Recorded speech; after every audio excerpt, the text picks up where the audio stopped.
Welcome back to another episode of Gintong Aral, a daily devotional guide featuring stories, testimonies, and excerpts about faith, hope, and love in the name of Jesus Christ.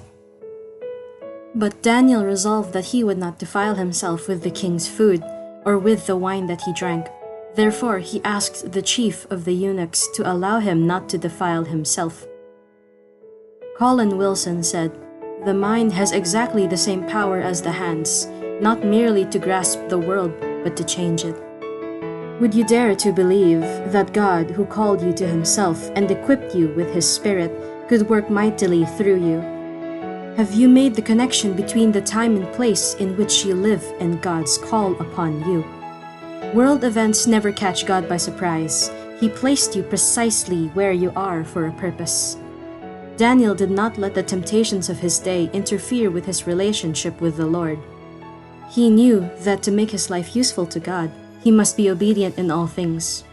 Regardless of what the most powerful king in the world commanded, Daniel refused to compromise what he knew God required of him. History is complete with examples of Christian men and women who believed that God would work through them to make a significant difference for his kingdom.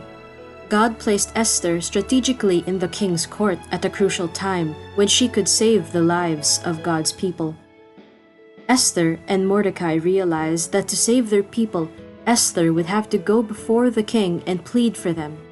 This was a dangerous thing to do, because no one was to go before the king without being called. Esther asked that her people fast and pray for 3 days for her.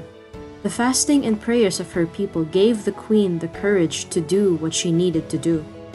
When she told the king of the wickedness of Haman, the king had him destroyed instead of Esther and her people. God placed Joseph strategically to become the most powerful advisor to the Pharaoh in Egypt and to save Jacob and his family from devastating drought. With more twists of the story, he was sold to a rich Egyptian, spent time in jail, and acquired a reputation as an interpreter of dreams. Finally, he was called to interpret the dreams of the Pharaoh that no one in Egypt could understand. Joseph heard them and forecasted 7 years of plenty, followed by 7 years of famine. He recommended a plan to collect grain and store it for the lean years. Pharaoh put Joseph in charge, and his plan worked perfectly. Years later, Joseph's brothers arrived in Egypt in search of food because there was a famine in Canaan. Joseph recognized his brothers, but they did not recognize him. Joseph had become an expert in human relations. He skillfully manipulated his brothers until his father, Jacob, sent all 11 brothers to Egypt. Finally, he revealed himself to his brothers amid much hugging and crying. As you would expect, the brothers were fearful of what came next. This kid that they sold into slavery became the second most powerful man in their world. But Joseph said to them, "Now do not be distressed or reproach yourselves because you sold me hither. It was to save life that God sent me ahead of you." Never again did Joseph refer to his brother's plan to murder him. Think aloud.